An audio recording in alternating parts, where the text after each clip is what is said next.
Welcome back, everybody, to the read-along book club of the Southern Reach Trilogy by Jeff Vandermeer. We're on Acceptance. We're on episode 13, lucky number 13.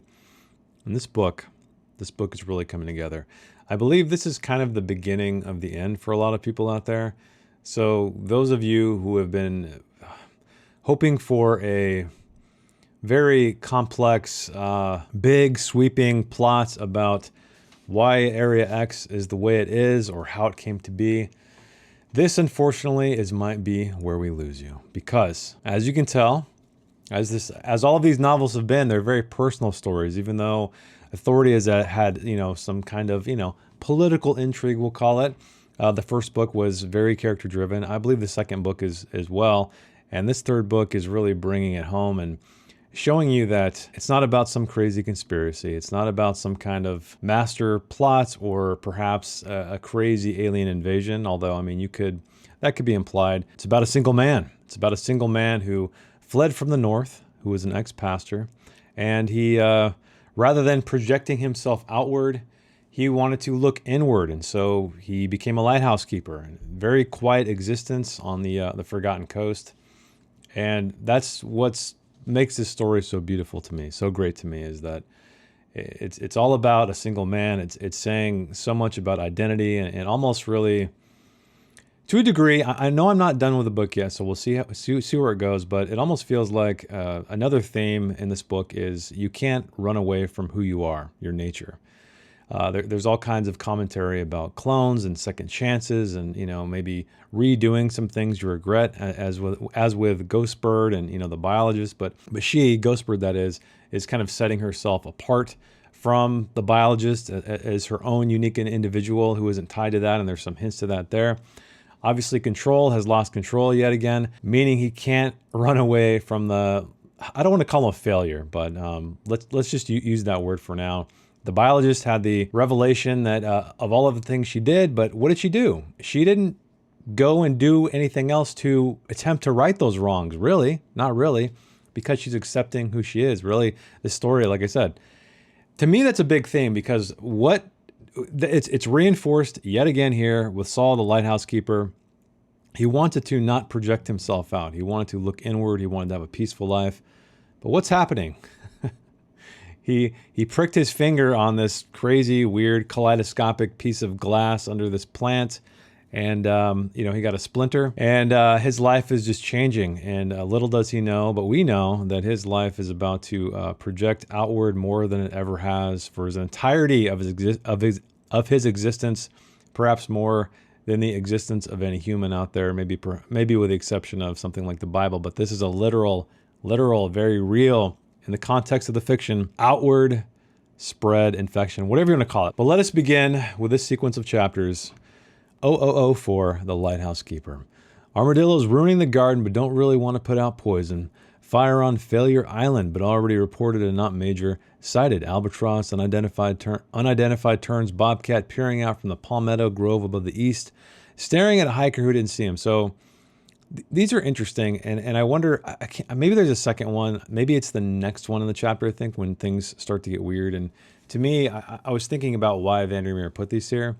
Clearly, it's to evoke character. Saul is someone who's very observant, but also, if you know anything about Jeff Vandermeer, if you follow him on Instagram or watch any of his interviews, you'll see that this is exactly what he did. So this entire trilogy was inspired by his hikes around this certain area. I can't remember what it is. But he took notes, he took photos, and to me, this is a little bit of Jeff Vandermeer admiring the beauty of the pristine wilderness before it is infected by something else. Bodies could be beacons too, Saul knew. A lighthouse was a fixed beacon for a fixed purpose. A person was a moving one, but people still emanated light in their way, still shone across the miles as a warning, an invitation, or even just a static signal. People opened up so they became a brightness, or they went dark. They turned their light inward sometimes so you couldn't see it because they had no other choice. Full of subtext, massive thematic undertones, underpinnings, symbolism for what we're experiencing in this entire story. It's almost regret a little bit. It's almost him. It's kind of an admission in a way. But I love that he is equating himself as a beacon because we know he turns into a beacon, a literal beacon. That's bullshit. Charlie said. So now we finally get to meet Charlie in the flesh. Don't ever become a poet. For once, Saul had convinced Charlie to come to the lighthouse. He's beaten by his father and kicked out by his family, and in the 20 years since he'd not entirely come out of his shell. An idea in one of my father's sermons, the best he ever gave. Ever miss it, being a preacher? No, I'm just working out something about the Light Brigade. Oh, them, huh? You can't leave those Light Brigaders alone, can you?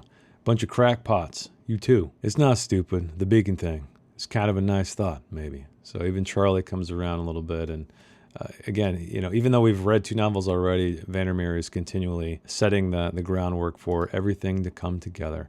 Sometimes 2 other people gave you their light and could seem to flicker, to be hardly visible at all, if no one took care of them, because they'd given you too much and had nothing left for themselves. I love that too, because there are people in this world, I'm sure you guys out there who are watching this know that sometimes people are so giving and so selfless that they push themselves out there entirely and help everybody else and never see to themselves. That's exactly what he's talking about here. And so Saul is really grappling with this kind of concept, and it's coupled with his religious background. Being a pastor, his father, of course, as well. But all of this is beautiful introspection. It's symbolism. It's kind of framing the entire point, or at least one of the points of this series of books. At the end, with his church, he'd felt like a beacon that had been drained of light.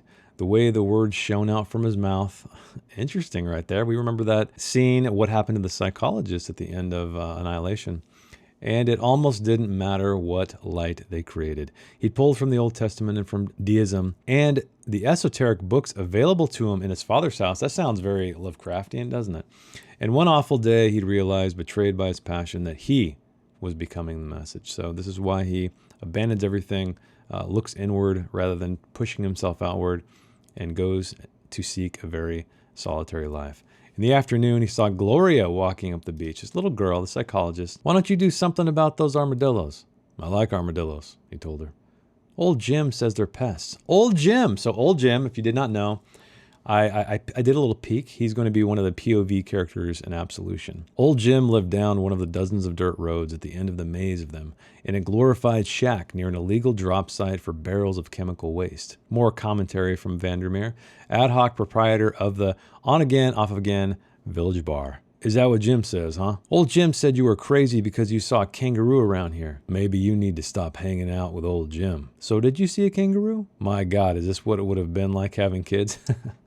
Yeah, definitely. Oh, but I forgot. I came over here for a reason, she said. Old Jim said he heard on his radio that the island's on fire, and I wanted to see it better from the top of the lighthouse. The telescope? What do you mean the island's on fire? Just part of it. Let me take a look. There's smoke and everything. So up they went, Saul insisting she take his hand. Saul discovered that she was right. The island was on fire, or rather, the top of the ruined lighthouse was in flames. Do you think anyone died? No one's over there, except the strange people.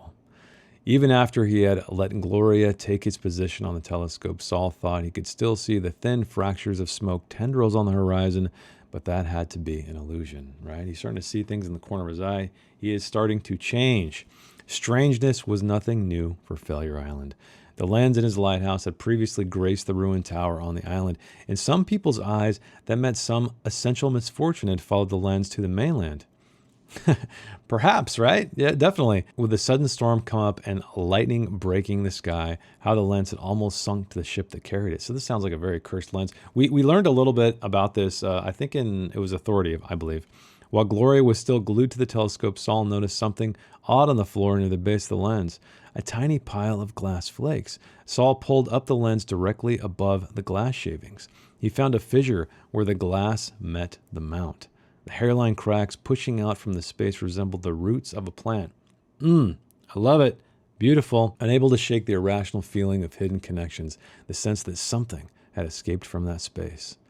Interesting. So we have a cursed beacon, I guess, right? And it was moved over from Failure Island and put here. And perhaps it summoned something. I don't know. We'll find out. But here they are, the Light Brigade, Henry and Suzanne. You're late, he said. And what's that? Oh, nothing, Saul. Just some tools. Or someone taking samples from a first-order lens. Gloria is clearly not amused by their presence, so Suzanne says, You're such a sweet kid. Would you like a lollipop? No. We're watching the island burn. Such a great response, right? There's a fire, yes. What do you know about it? An unfortunate accident. No one's been hurt, luckily, on this glorious day, and we'll be gone from there very soon anyway. Gone. Closing up shop? Just on the island. What we're looking for isn't there. What are you looking for?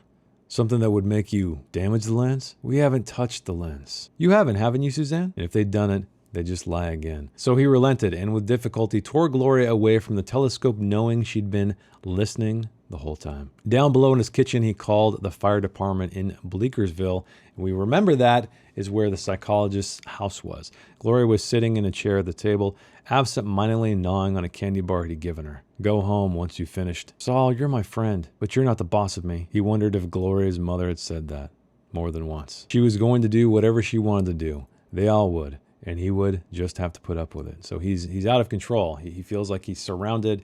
Yeah, he has no command over anything. And we do know the psychologist, she does what she wants, right? She breaks the rules. But he's going to check out a new place called Shipper Star Lanes. Does that sound familiar? Yes, it does. That's where the psychologist was when she was, making her notes. There was like a mini golf course there and a bowling alley. Only an hour later, Henry and Suzanne were downstairs again. And old Brad Delfino, he's like an assistant who's coming to give a hand here. Now he could see that Henry and Suzanne were ceaselessly snapping, that's hard to say, shots of every square inch of the grounds inside the fence. You know what's going on? Brad asks. Not any more than you do. Can I go up and look through the telescope anyway? Photo time, Suzanne said. This is when they are documenting this very, very legendary, very iconic image that we are so familiar with. We're creating a photo map of the area and a record of the people who live here. I'm not sure. I'm sure, Gloria muttered. What would a photograph of the lighthouse be without its keeper? A better picture. You used to be a preacher up north, I know, Henry said. But if you're worrying about the people you left behind, don't. It's not for publication. And that threw him off balance. So what did Saul get up to up there? Is it because he's gay? I don't know. Or it's because some stuff he did, or just he doesn't want to associate with those people whatsoever. How did you know that? Saul said. Yeah, that Saul man, he's a real desperado. He's wanted in 10 states. If you take his picture, it's all over for him. So Henry's, mocking this. Say cheese. Say no secrets. Count of 3. And once Gloria is at the rock, she climbed away from them and then turned around and began to climb back, shrieking with delight and shouting for no good reason, I'm a monster! I'm a monster! Annihilation. Interesting, right? Interesting parallel. No secrets, Brad said prematurely with an enthusiasm he might regret given his drug record. I love that comment. Then came the flash from the camera, and in the aftermath, black motes drifted across the edges of Saul's vision, gathered there, lingered for longer than seemed normal. Things are escalating with whatever is going on inside of Saul, are they not? Which brings us to chapter 0005, Control.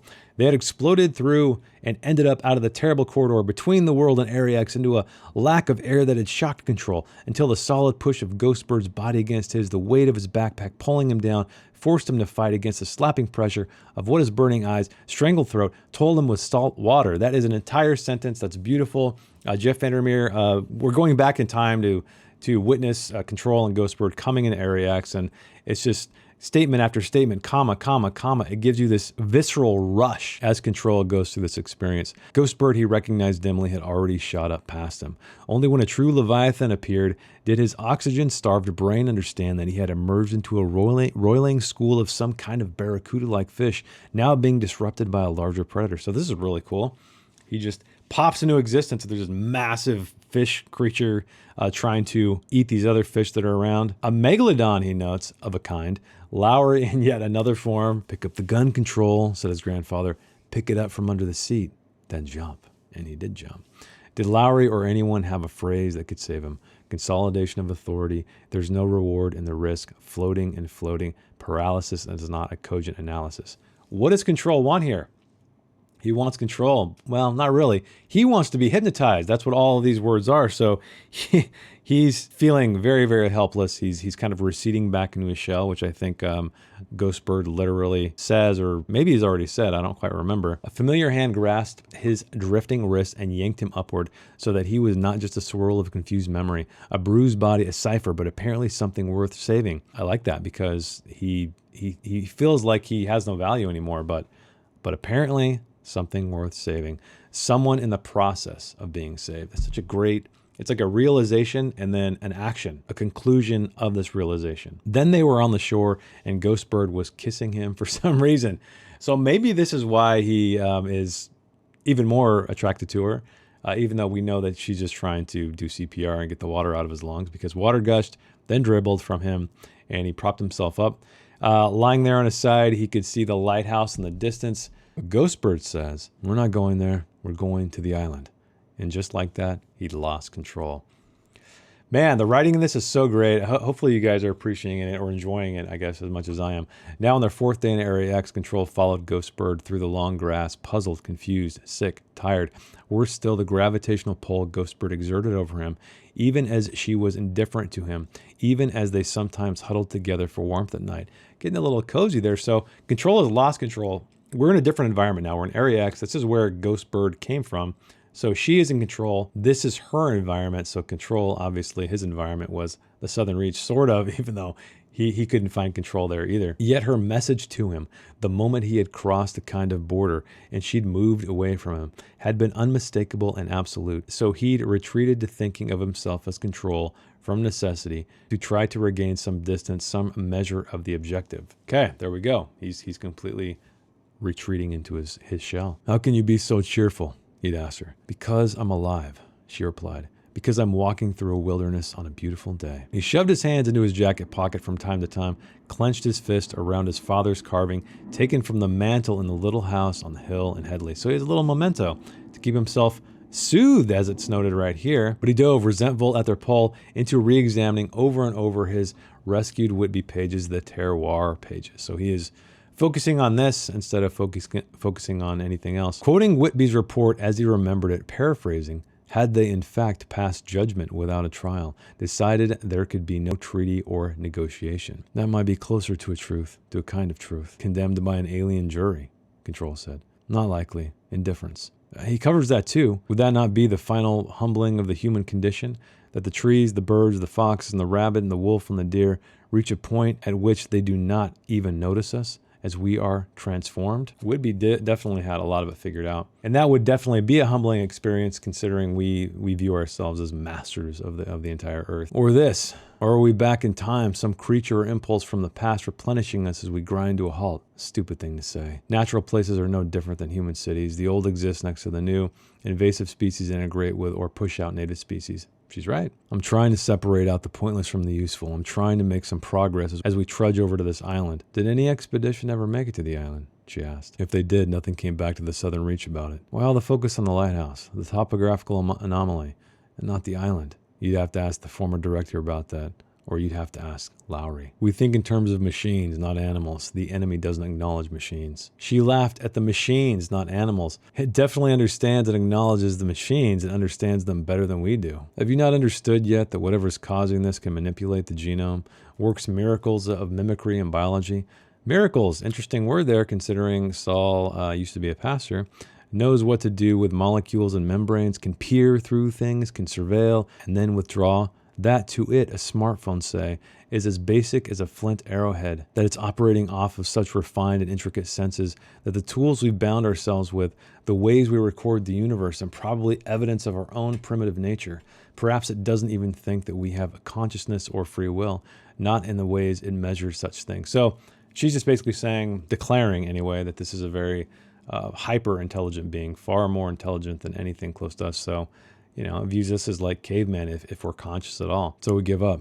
We live on the island, make ourselves hats and leaves, take bounty from the sea. A whale can injure another whale with its sonar. A whale can speak to another whale across 60 miles of ocean. A whale is as intelligent as we are, just in a way we can't quite measure or understand, because we're these incredibly blunt instruments. That idea again. Or at least you are. You sympathize with it. You like it. She doesn't really respond to that. There was a lot about fakes in Whitby's notes. And he's bullshitting right here, isn't he? He's trying to get under her skin. He is trying to fire back in the only way he knows how. And he made up this quote: "The sense in which the perfect fake becomes a thing it mimics, and this, through some strange yet static process, reveals some truth about the world, even as it can't, by definition, be original." No? How about when you meet yourself and see a double that is you, would you feel sympathy, or would the impulse be to destroy the copy? But Whitby hadn't discussed doubles not once in the whole damn document. So he's, this is great on the fly improv, not paraphrasing, but yeah, improvisation by Control, is it not? This sounds very Whitby-like. This sounds very document-like. Is that what you're afraid of, Control? Because I could use hypnosis on you. You might be susceptible too.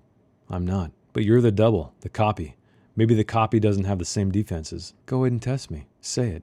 Say the words you think will destroy me. I don't want to destroy you. Are you sure? I'm out here, Ghostbird, traveling to a place I didn't want to go, having followed someone I'm not sure I know. A beacon to himself still. So this is cool. I was curious where Control's story was going to go because I didn't remember it whatsoever. And again, hopefully you guys can see that all of the internal struggles are really being manifested as an external entity, that being Area X, but it just exists there for them to work through their stuff. That's bullshit. You know exactly who I am, or you should have. You're afraid just like me. I don't think you're with the enemy. And I don't think of you as a copy. Not really. I am a copy, John, but not a perfect one. I'm not her. She's not me. Do you know what I'd say if I came face to face with her? What? I'd tell her, you made a lot of fucking mistakes. You made a lot of mistakes, and yet I love you. You're a mess and a revelation, but I can't be any of that. All I can do is work out the things myself. And then knowing her, she'd probably look at me funny and take a tissue sample from me. So this is really interesting because Ghostbird is the, let's see, the emotionally heightened equivalent of the biologist, because she is poking fun at her. She knows her because she's her to a degree, right? So she knows, she's looking back at the biologist if in this hypothetical, and how she would just still be indifferent, still be just completely detached from any kind of emotional connection. But the irony here is that the copy is more of a human, right? A human, quote unquote, than the biologist, at least psychologically, when comparing it to normalcy, of course. We should keep going, she said. But you can keep reading. But it's a fucking disaster, he said. I'm reading you the last will and testament of a fool. What other entertainment do we have out here? True. How does it renew itself if not through our actions, our lives, would be asked in the document. But she wasn't listening. Something in the sky had caught her attention. This is really, really cool. This reminds me of almost like, did you guys out there see Nope by Jordan Peele? Where I love the aliens in that. They were just so weird, a billowing sheet kind of thing. But here we go.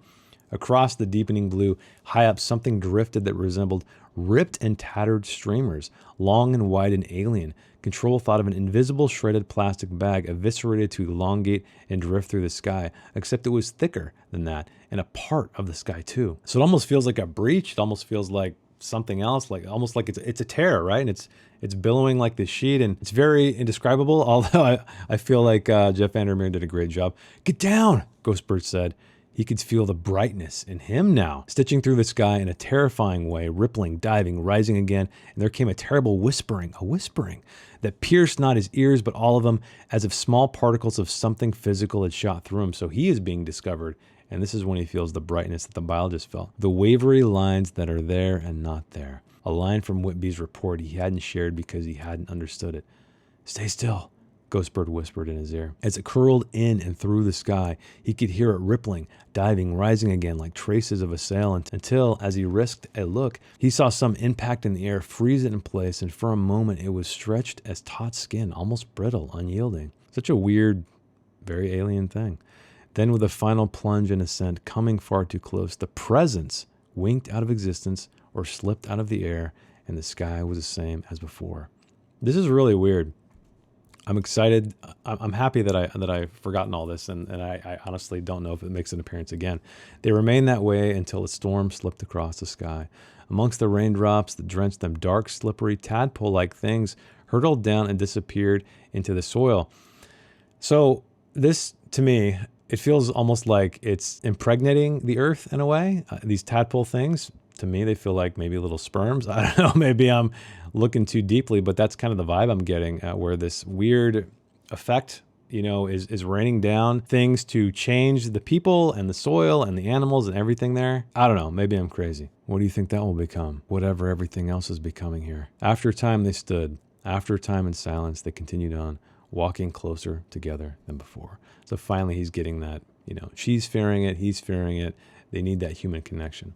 Which brings us to 0006, the director. There's a place that as a kid you called the farthest most point, the most distant you could get, the place that when you stood there you could pretend you were the only person in the world. Being there made you wary, but it also put a kind of peace into you, a sense of security. Soon enough, though, the feeling falls away again, and you and Whitby, survivors of the topographical anomaly, stand in the remains of your mother's cottage. So They made it. They escaped. And now we get this very beautiful, haunting image of where the psychologist grew up. Or I guess I should call her Gloria, right? Perhaps you should have come here, but you needed something like normalcy, some evocation of the days before it all went wrong, days that had seemed so ordinary at the time. Don't forget me, Solid said back then, as if speaking not just for him, but for your mother too, and the rest of the Forgotten Coast. And I think this is what's really going to frustrate a lot of people, or for people like me, it's sort of a revelation. It's like a big sigh when you find out that the psychologist's pure motivation is an emotional one. It's about, the place she left behind, the people she left behind. It's not about finding out the mysteries of Area X. Not really, right? It's for her. It's a very selfish act. And again, this entire book, all of the plots, everything comes down to people. And I feel like, for me anyway, that's why this trilogy is so strong. Blackened splotches left behind provide the evidence. Tell you that even after Area X, people lived here for a time. Did your mother make those fires? So she's asking these questions. She still has a lot of unknowns, like, what happened to her mother? Did her mother make these fires? And dead beetles litter the floor, crushed into glossy emerald pieces. The window you look through when expecting your dad to come for visits. Ooh, that burns. Driveway outside erased by a proliferation of bushes and weeds. Erased. Erased. Very, very purposeful word. Cans of food long since rusted and rotted, along with a thick layer of soil erupting out of the corners. There's a regret in you, a kind of day mark you've let become obscured. The expeditions never told that people had lived here, worked here, got drunk here, and played music here. Better not to think about people living here, of it being empty. And yet now you want someone to remember, to understand what was lost, even if it was little enough. So this is very reminiscent of someone, maybe going to Chernobyl or some other disaster site, and someone who lived there and had family there and friends there and relationships and have memories. And once something like this happens, that kind of goes out the window, right? Everything becomes more about an explanation of, okay, what is this thing? What does it want? And people forget that there were actual humans here. Everything becomes so clinical and analytical, and I think that's a bit of a commentary as well. When you burst out of the tower, escaping whatever had risen up with such speed, you found him still screaming, that being Whitby, babbling about something that had attacked him. There wasn't any sound, nothing. Then a wall behind me, running through me, then it was gone. No bodies here in the cottage, but what did you think? That you would find her huddled inside this place? Of course not. That was never your mother's nature. In your daydream, she held on, like you have held on, hoping for rescue.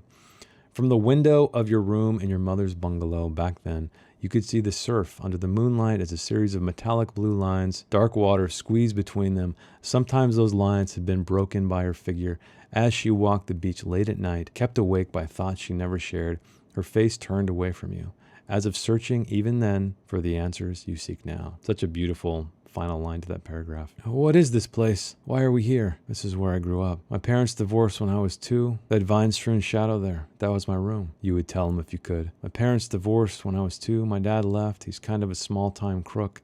My mom raised me, except I spent the winter holidays with him every year, until I stayed with him for good because I couldn't go home anymore. And he lied to me about the reason why until I was older, which is probably the right thing to do. And I've been wondering my whole life what it would be like to come back here to this place.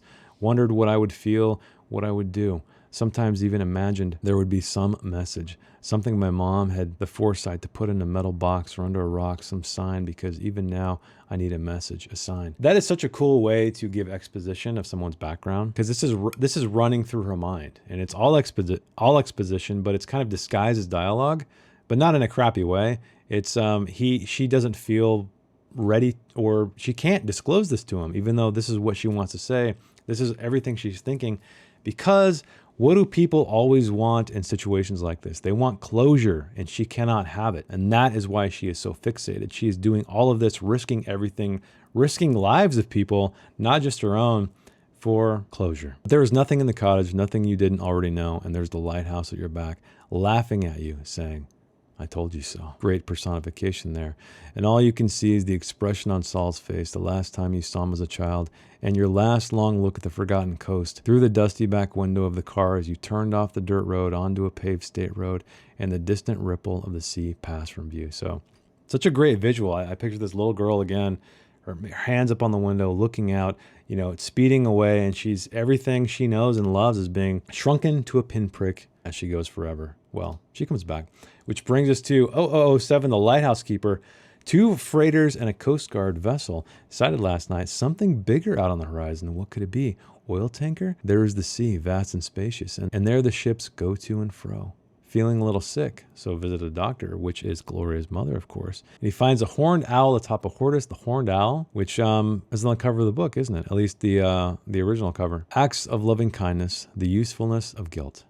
Sometimes Saul did miss sermons, the cadence of them, the way he could raise the words up from within him and send them out, never severing the deep connection between them. Could name a thing, and in naming it enter so many minds. A little bit of foreshadowing there, is it not?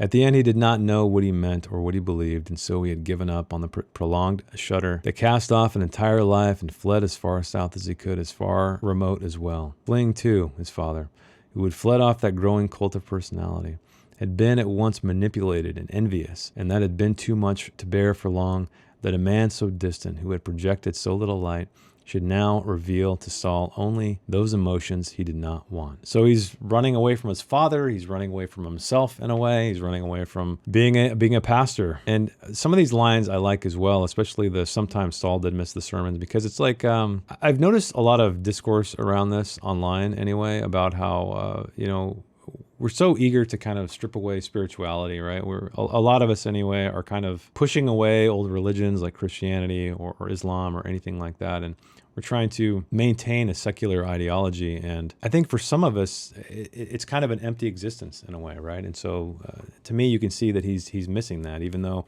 it doesn't explicitly say he just kind of stops believing in whatever he was preaching, but it's the absence of the practice. Anyway, so what I'm getting at is I've seen a lot of people kind of pray in a way, even though it's not to a god or gods. It's just kind of like a spiritual thing, almost like meditation. But because we have this ancient link to those beliefs that sometimes it's difficult for us to completely turn our backs on them, even though we don't buy in the reality of it. But yet there was a slight numbness when he lay in bed with Charlie a week after the incident in the yard, an episode of perhaps 10 minutes during which his body seemed disconnected from him.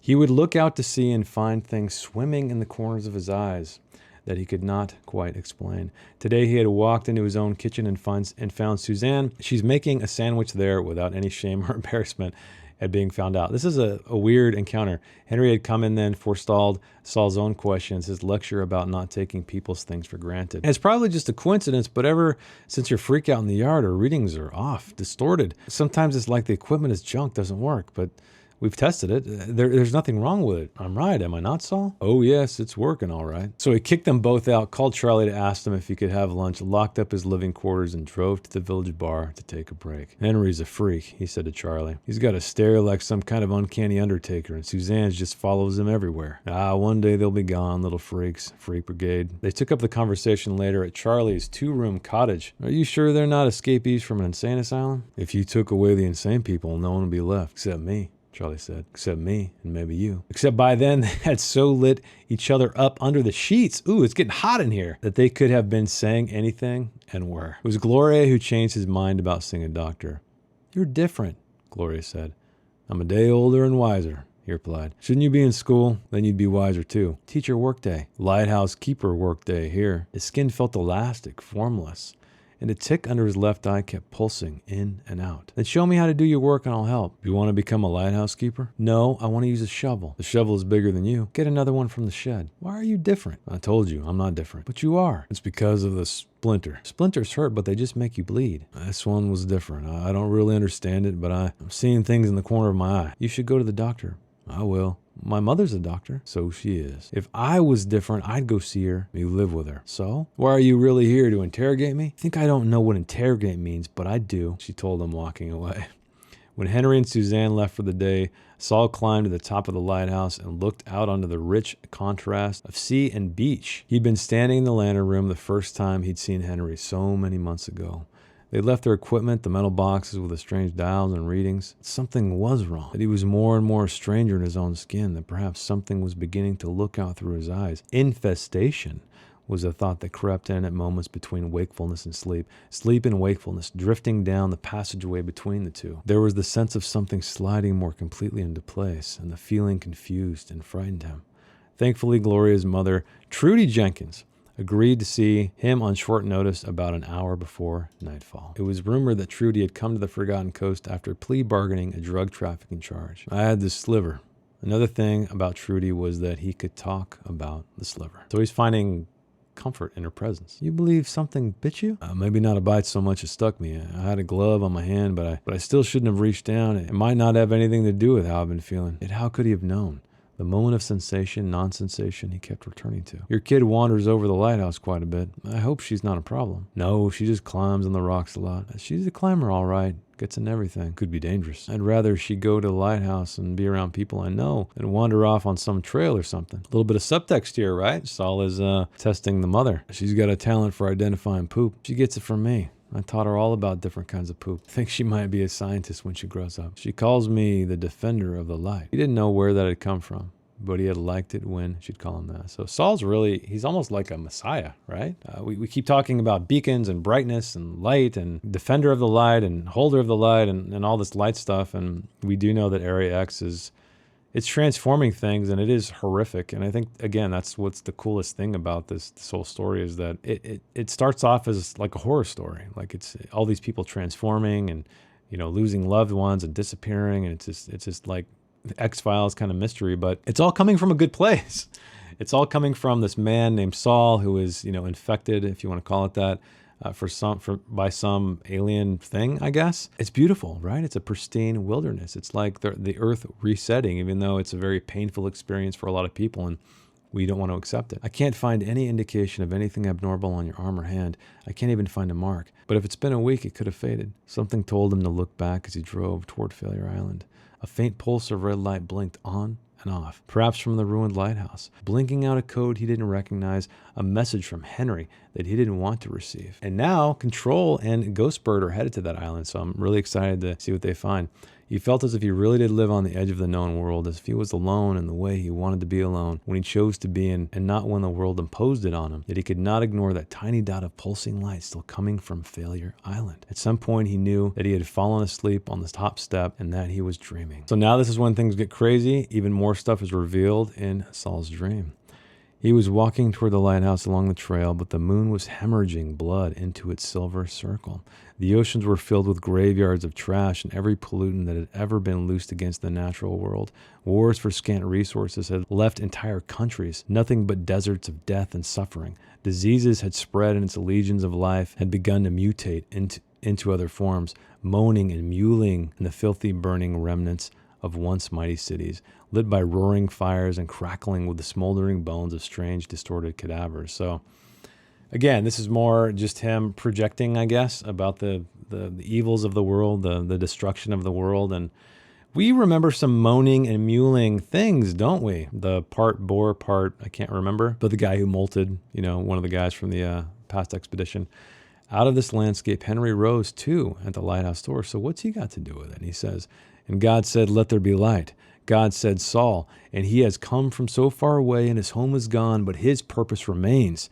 Would you deny him his new kingdom? This is when it's all coming together, right?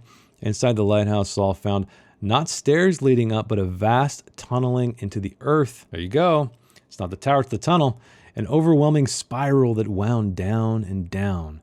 He slammed the door shut behind him, took that sudden path traveling down, and he opened his eyes to see a fiery green gold of words on the wall being wrought before his eyes by an invisible scribe. Here we are, strangling fruit, right?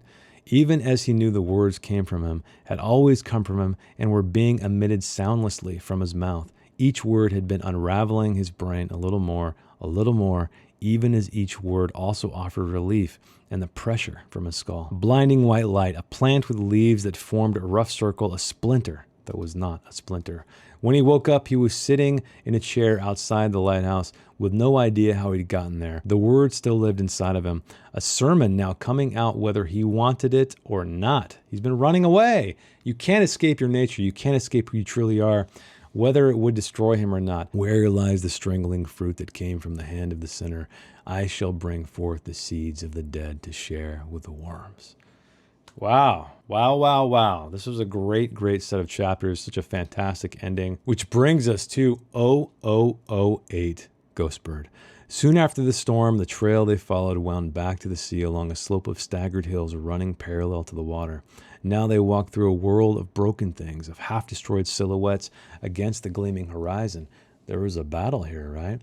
They had no choice but to encounter the memory of carnage, an old tire rut filled with mud, an abandoned boot sticking from it, dull glint of an automatic rifle hidden by the moist grass. So it's this great contrast of war and beauty. You know, it's nature and it's man-made stuff that is just tearing things apart. Storm didn't do this, she said. This is old. Who were they? And Control does not answer. It couldn't be personnel trapped in Area X when expanded unless Area X somehow sped up the rate of decay. The beach and the land directly parallel had been subject to some catastrophic event, gouged and reworked. She had a vision of something monstrous pulling itself ashore to attack. What did that? Something very angry, I'd say, she said. Down on the shore, they found a boat hidden against the rise of sea oats and offered a way across. You want to cross now? Control said. Would you rather spend the night sleeping next to skeletons? She knew he didn't much like sleeping at all anymore. He had started having hallucinations. Control's losing it after the weird sheet in the sky peppered the land with little tadpoles. You don't find it suspicious that a boat is just waiting for us? But she was just as afraid, if not, of the same things. By the time they cast off over the enormous scooped out part of the shoreline and then past a series of sandbars, the sun had begun to set. They were meant to be rowing toward the island, to be here in this place. There was just the leaky roar of grunting, her heavy breathing in rhythm with the motion of his oar, the slight tapping, the smell of his sweat and the brine on the water, the tautness she felt in her triceps, the pleasing soreness that came after, letting her know this was effort, this was real. Such a beautiful series of descriptions there. He captured the silence so well, mostly silence because he was grunting, she was making sounds, but I just really, I was so present in that scene while they're rowing, hearing the sloshing of the water, smelling the sea, feeling the thoughts going through their minds. The shattered lighthouse had a sense of life she could not ignore. Had the biologist felt this way if she had come here? Ghostbird didn't think so. The biologist would have seen everything that surrounded it first.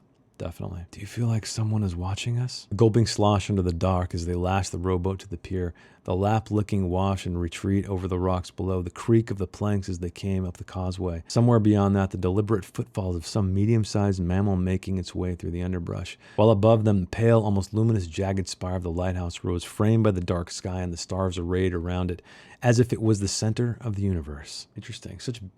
This is so immersive. It gets even better. We'll spend the night in the lighthouse and then forge in the morning. The worn little path through the long weeds. Only regular traffic or maintenance would cause the weeds not to grow there, so someone has been going here. The central spiral staircase lay naked like a giant stone corkscrew in the middle of the ground floor, and that it ascended into a giant hole above. The match went out. She lit another. I love this sequence because it's dark, it's creepy, there's wind, there's creaking, there's groaning. Who knows what's going to be around any corner? And the match went out. She thought she heard a sound. What was that? The wind?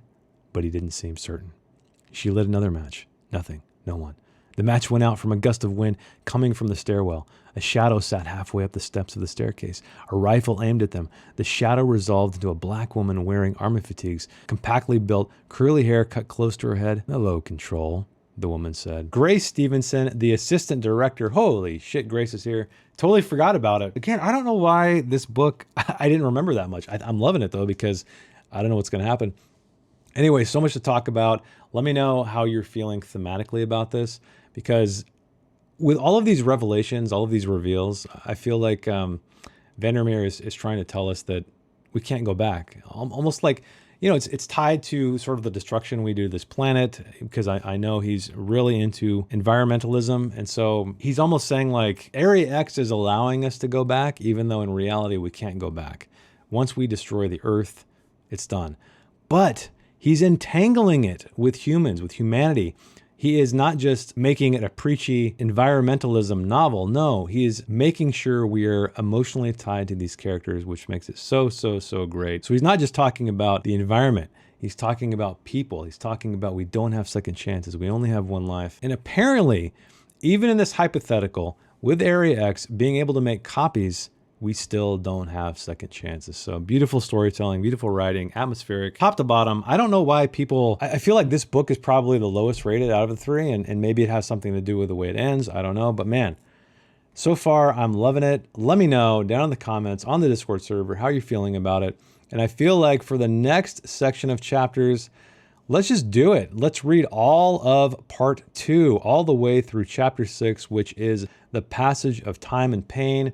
It's close to 70 pages, but I think that's a good clip. But I'm really enjoying this. I hope you are too. Thanks for reading along with me. Thanks for hanging out with me, and I will see you guys in the next one. Bye.